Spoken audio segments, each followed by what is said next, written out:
Good morning, everyone. I'm sitting in my car in the parking lot, getting ready to go in to work.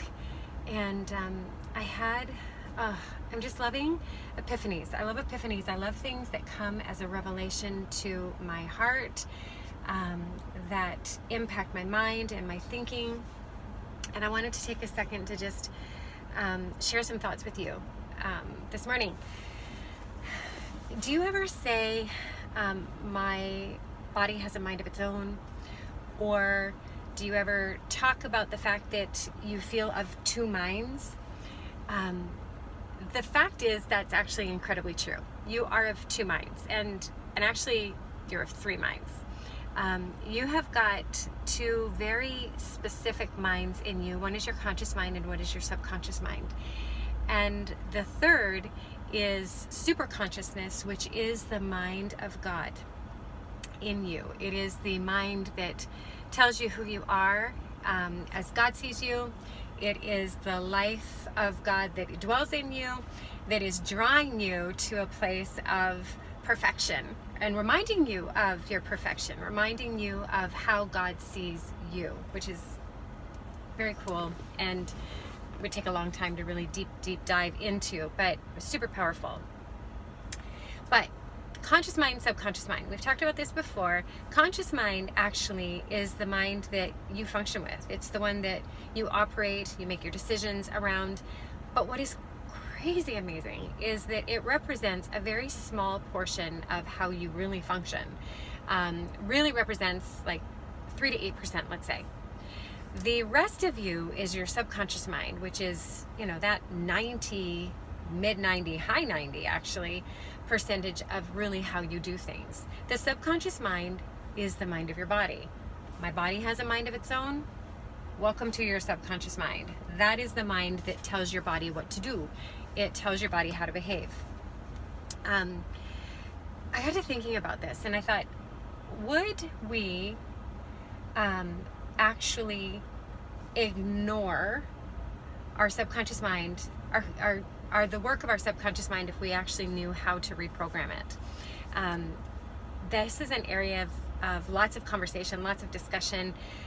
Joe Dispenza does some brilliant work about how to reprogram the mind, and it is that subconscious mind that just responds and acts. In her book, The Game of Life, Florence Shinn says that the subconscious mind has no sense of humor. It does not know how to take a joke. It actually doesn't know what make-believe is. It just believes that what you're saying, what you believe, what you're thinking about, what you're focusing on is the reality. It's what's real. So, little side note for parents. Be really aware of how your children are investing their time, their playtime, their make-believe time. If you listen to how your children are pretending, if you hear pretend that is less than empowering, less than strong, that is a play that is diminishes them, where harm is being played, where things that are detrimental are being played, really nip it fast.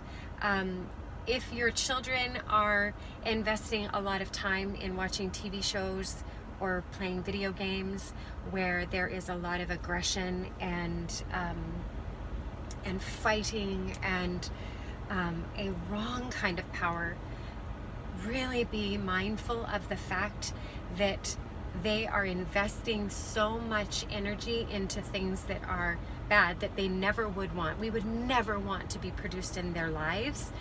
And that's their subconscious mind is just being inundated with these things. And the subconscious mind doesn't know what's real. It doesn't know what's reality. It doesn't know what's truly happening. It just goes along with it. So where your mind is, that's what's going to happen to you. So anyway, back to this. I just really wanted to share that. I think it's so important. I was raised in the church, and I love my upbringing. Not every minute of every day of my upbringing. And some of the teaching that I was given as a kid, I really, as an adult, I look at it and I'm like, what were we missing? What were we missing? we would say to people, and Scripture says, Bible says, to renew your mind, but we didn't tell them how to do it. We didn't explain what that looked like, but we knew that we were supposed to renew our minds because it was going to keep us out of trouble. But how? The Apostle Paul, he talked about the fact that what I want to do, I don't do. What I do, I don't want to do. And he talked about really kind of almost dying to that, being like, I have to surrender all of my thoughts. I have to surrender all of my life over to God for Him to impact me. So in terms of the conscious, the subconscious, and the superconscious mind, what Paul was saying is, my conscious mind has accepted a way of doing things. My subconscious mind is complying. I don't know how to stop it. I need the super consciousness, which is God in me, to teach me another way. So the thought and the challenge for today is, if you are thinking about things that are contrary to what you truly want, stop, shift, and change your mind. Because when you change your mind, you change your conscious mind, your subconscious mind will come along, because it doesn't mess around, it's not joking. It will, as the mind of your body, teach your body how to respond in a different way, how to live in a different way, have a different expectation. The super consciousness being God in you. If you're not sure how to feel about yourself, if you've been in a pattern and in a habit of thinking really bad about yourself, thinking really negatively about yourself or about other people, access super consciousness, which is God in you. Is it even possible that God in you would be talking negatively about you to you, would be speaking detrimental thoughts about you to you? No, not even possible. Not even possible.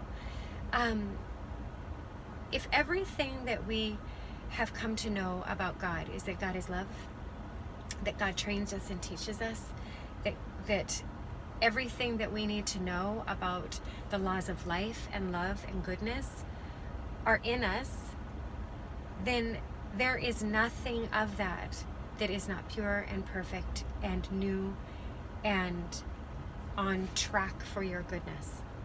So, how do we do this? What I want to do, I don't do. Get with your conscious mind. Teach it a new way. Tell it a new expectation. Keep your promises to yourself. One of the things that we do is we betray our own word to ourselves, which anyone else wouldn't tolerate of us. If we said to someone, I promise, never going to happen again, not going to do it again, and we do it, that relationship is damaged, and that trust being revisited and renewed is really, really hard. It takes time. But we do it all the time to ourselves.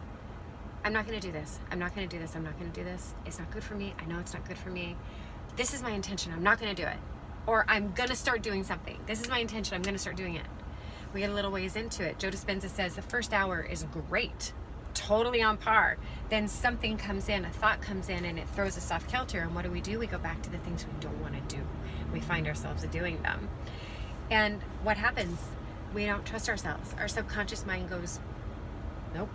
Doesn't even attempt to comply, because we're not backing ourselves by our following through with our decisions, following through with our choices. Subconscious mind says, not even real, not going to do it.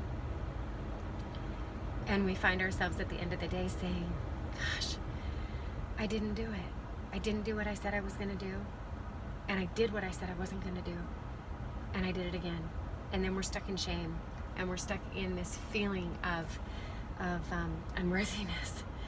And what our subconscious wants is direction. It just has to have it. What the super consciousness in us is doing is trying to draw us to the truth of how God sees us. So, conscious mind, get busy with your thoughts, get busy with your intentions, get busy and make some deliberate decisions, and keep your word to yourself. Teach your subconscious mind to comply. The mind of the body will do what you tell it to do. super conscious mind, get inside yourself and say, how does God really feel about me? How does God see me? Is it possible that God would be saying the things about me that I say about myself? Not even possible. Have a beautiful day. Have a day where you know you're deeply loved, that God is crazy about you, that that all good and perfect things are coming to you. Renew your mind. Renew your mind. Renew your mind. Run this through your mind. Renew my mind. Renew my mind. Because your subconscious mind will comply, and you will find that you're able to shift and stop doing the things you don't want to do and start doing the things you want to do. Have a beautiful Friday. It's a good day. It's a good day to have a good day. All right. Talk to you soon.